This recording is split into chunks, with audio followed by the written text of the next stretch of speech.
پانی یا شربت کی سبیل لگانا کیسا؟ جائز ہے، ایصال ثواب کے لیے لگاتے ہیں، اس میں کوئی حرج نہیں ہے، اگر اور کوئی اس میں شرعی خرابی نہ ہو۔ ایسی جگہ نہ لگائے جہاں فساق کا مجمع ہو، جیسے ڈھول تاشے بجاتے ہوئے اچھل کود کرتے ہوئے جا رہے ہوتے ہیں۔ ان کو کوئی بتا کہ تمہارے باپ کی برسی ہو تم ڈھول بجاؤ گے، ناچو گے؟ دادا کی برسی میں بھی ایسا نہیں کرو گے۔ 50ویں برسی ہو نا پر دادا کی، تب بھی ڈھول بجا کر ناچتے ہوئے نہیں جاؤ گے، تو یہ قوم ناچ رہی ہوتی ہے۔ تو ایسے نچنوں کو پانی نہیں پلانا ہے، نہ ان کو شربت پلانا ہے۔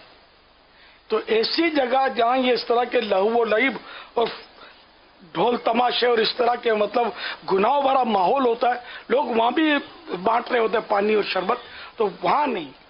اب کسی مسجد میں جو نمازی آ رہے جا رہے ان کو پلاؤ نا ہر شربت، بچوں کو پلاؤ اپنے محلے میں، یعنی کہ جہاں گناہ بھرا ماحول نہ ہو، فسق و فجور کے مجمع نہ ہو، تو وہاں شربت اور سبیل شربت کی یا پانی کی لگائیں، تو انشاءاللہ آپ کو ثواب ملے گا۔ ایصال ثواب کی نیت بھی کر لیں، کربلا والوں کو اس کا ثواب پہنچے۔